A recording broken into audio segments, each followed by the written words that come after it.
XW330, méthode d'administration des conteneurs en production. L'architecture réseau d'un serveur Docker. Ici, sur ce graphique, nous pouvons remarquer les trois couches concernant la mise en œuvre d'un serveur Docker. Nous avons à droite ce qu'on appelle le registry. Il s'agit d'un référentiel local ou sur Internet qui reprend les différentes images qui sont disponibles. Dans le cadre d'une mise en œuvre basique de Docker, ce registry est disponible sur le hub.docker.com. L'utilisation de ce registre est gratuite et sur laquelle vous allez notamment retrouver différents types d'images, des images officielles, des images des éditeurs, comme Ubuntu par exemple ou la CentOS, et des images publiques de la communauté. Cette communauté, cela peut être vous comme moi, etc.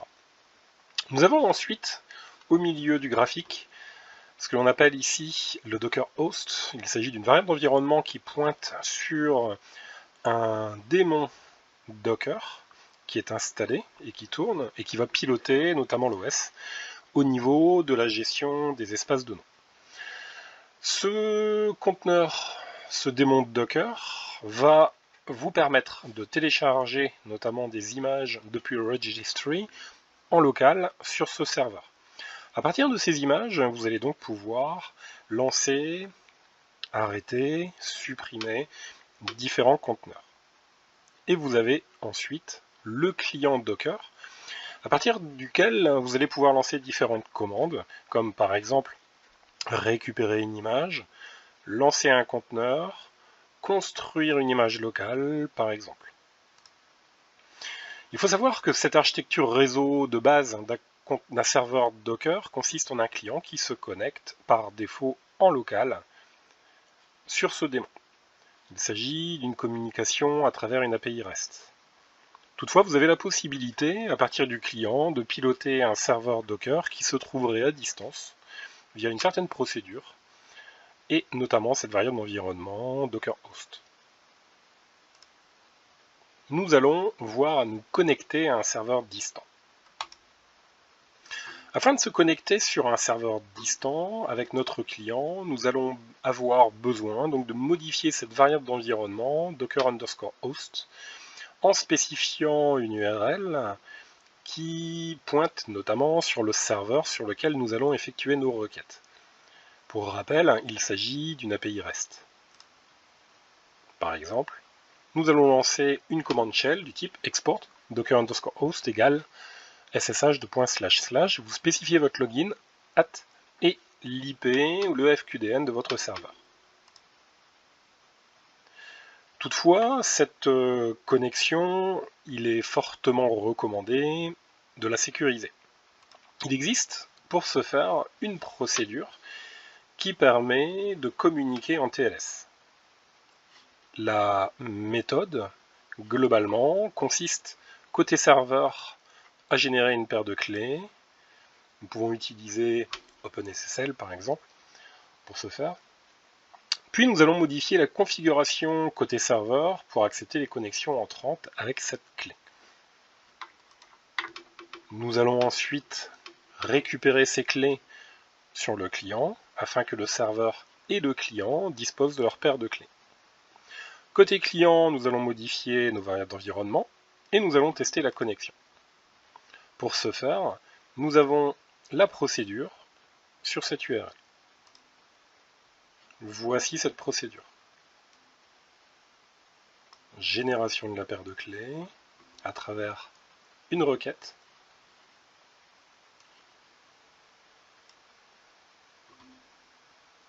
Nous spécifions les informations de façon interactive à répondre pour pouvoir créer cette requête. Puis nous générons notre paire de clés.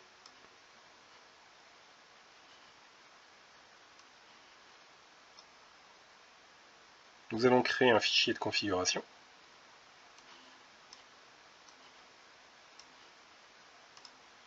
Et nous générons ensuite notre certificat.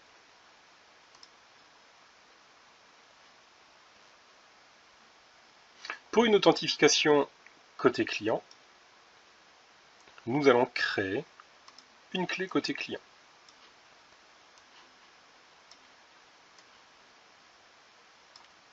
un fichier de configuration et nous générons le certificat. Nous pouvons ensuite retirer nos requêtes. Nous spécifions la bonne sécurité pour les certificats. Nous modifions ensuite la configuration du démon Docker côté serveur afin d'accepter toute connexion entrante depuis tout IP sur le port 2376 en TLS en utilisant cette clé.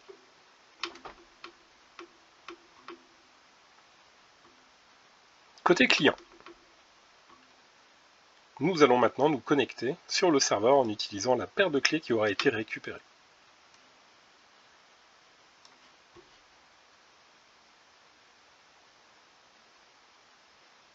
Ceci est un exemple recommandé, mais sachez qu'il existe d'autres modes d'établissement d'une connexion sécurisée. Cette procédure vous permet donc de ne piloter qu'un seul serveur Docker. Lorsque vous êtes en production, vous allez avoir besoin de mettre en œuvre de la haute disponibilité, c'est-à-dire de la répartition de charges, de la tolérance de panne, auquel cas cette solution peut être limitée. Docker, notamment, est disponible avec une solution dite Swarm, qui vous permet de créer un cluster de serveurs. Toutefois, cette solution Swarm n'est pas forcément la meilleure, car l'implémentation, l'architecture par défaut, n'implémente pas une bonne répartition de charges, et notamment, vous allez vous retrouver avec un SPOF au niveau du control plane, un single point of failure, si le serveur de pilotage de votre swarm tombe, tout votre swarm tombera. Cette solution est donc limitée. Docker fournit notamment une solution Docker Enterprise Edition qui répond à ces restrictions à travers une solution payante qui peut être mise en œuvre et qui a ses qualités. Toutefois, de façon générale, Google a développé une solution qui s'appelle Kubernetes et qui est disponible gratuitement. Cette solution Kubernetes est fortement utilisée par la communauté. Nous allons la voir. Retenez donc que votre client Docker ne vous permet de ne piloter qu'un seul host à la fois. Docker Compose, que nous avons vu, nous permet de ne définir qu'une infrastructure que nous n'allons appliquer que sur un seul host. Cette infrastructure multicouche n'implémente donc pas de haute disponibilité en utilisant un cluster de serveurs. Cette solution est donc trop limitée. Nous avons donc deux solutions, la solution Docker Enterprise et cette solution Kubernetes. Architecture de Kubernetes. Voici, pour faire simple, un exemple de cette architecture. Kubernetes doit être installé sur différents postes. S'ensuivra d'une procédure de configuration afin de créer ce que l'on va appeler le master, qui, basé sur des conteneurs, est une solution de pilotage Kubernetes intégrée. Vous pouvez installer votre master sur plusieurs hosts, ce qui va participer notamment à une haute disponibilité via une tolérance de panne. Les différents éléments du master, qui sont des conteneurs orientés service et orientés stockage, seront en haute disponibilité. Une fois le master installé, vous allez pouvoir piloter Kubernetes via une ligne de commande spécifique kubectl, qui via son API REST, que vous pouvez également attaquer en Ajax, etc., va vous permettre de créer des nœuds de travail, qui seront d'autres hosts dans votre cluster, qui s'occuperont de la charge de travail, de faire tourner vos conteneurs en haute disponibilité. Ces nœuds de travail vont se voir appliquer des conteneurs, kubelet et service proxy. Le conteneur kubelet par host sera un conteneur qui pilotera le host local et sera piloté par notre master Kubernetes. Le master Kubernetes va donc piloter un cluster de hosts via les différents couplets. Les couplets remontent l'état des différents hosts et les couplets implémentent les conteneurs. Un DevOps, un développeur, va pouvoir demander par exemple à déployer sur notre cluster un conteneur de base de données, par exemple, du type NoSQL, avec un certain facteur de réplication. Ceci est un exemple. Cette infrastructure de base de données, par exemple, étant déployée sur nos différents hosts, les utilisateurs ou les applications se connecteront à ces conteneurs, non pas directement, mais via d'autres conteneurs qui sont les services proxy. Les services proxy sont au courant de l'état de charge des différents nœuds et de la disponibilité de vos conteneurs en production. L'appel via un service proxy se fera à travers un Network Load Balancer en amont qui ne fait pas partie de l'infrastructure Kubernetes, qui doit être pilotable par Kubernetes et qui s'occupera en amont via une IP publique de déployer vos requêtes sur le host et son service proxy. Le service proxy sera alors susceptible de rediriger votre requête sur le nœud local ou sur un autre nœud de votre infrastructure. Pour reprendre, les requêtes vers votre API en production passent par un load balancer que nous ne voyons pas, vers un host, le service proxy étant un conteneur de Kubernetes, redirige votre requête vers le conteneur d'un des nœuds disponibles. La haute disponibilité est prise en charge de façon totalement transparente. Afin de piloter tout votre réseau, nous allons utiliser ici donc des infrastructures réseau spécifiques au choix avec différents niveaux de puissance, des avantages, des qualités, des défauts, comme par exemple WaveNet, Calico, etc. Le déploiement d'un service ou d'une architecture d'application sous Kubernetes se fait via des fichiers au format YAML. Via la ligne de commande kubectl, vous allez appliquer de façon déclarative une configuration un peu comme Docker Compose. Cette demande d'architecture sera appliquée au niveau du master, son control plane, via une API de service. Le control plane est au courant de l'utilisation des ressources et de l'architecture de votre cluster, et via un scheduler ou un moteur de workflow, cette architecture se verra appliquée dans un ordre cohérent selon les différentes couches et les différentes dépendances. L'API master passe donc par les couplets pour piloter les différents hosts de votre infrastructure. Nous parlerons donc ici de pod. Le pod est une encapsulation par Kubernetes de votre moteur de conteneur.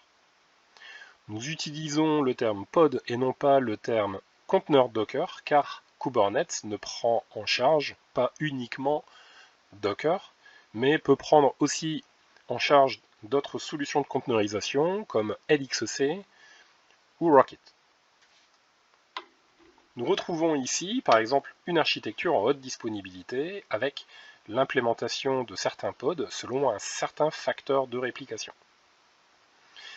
Il existe, via des tags, la possibilité d'appliquer des contraintes comme, par exemple, choisir les types de hosts, les niveaux de réplication, etc. C'est une solution qui s'avère donc être très puissante, reconnue, fiable, stable, que nous pouvons largement utiliser en production. Le control plane de Kubernetes vous fournit une API REST complète, mais également des tableaux de bord qui vous permettent de consulter l'état de votre cluster, tels que les niveaux de charge, les tâches en cours, les pods en cours d'utilisation, leur état de santé, leurs facteurs de réplication, etc. Nous avons des états particuliers, comme par exemple des jeux en mode stateful. Nous avons le stateless, où chaque requête sera complètement autonome, ou le mode stateful, où chaque requête, l'une derrière l'autre, devra participer, par exemple, à une même transaction. Le serveur Docker est une API REST. Ce serveur Docker nous pilote les ressources locales sur lesquelles il est installé. Un serveur Docker, Dockerd, n'est pas capable de piloter d'autres hosts. Ce client se connecte par défaut en localhost et se connectera sur un serveur distant. Nous pourrons utiliser Swarm, qui n'est pas recommandé, sinon Docker Enterprise ou Kubernetes pour piloter un cluster de serveurs hôtes en production.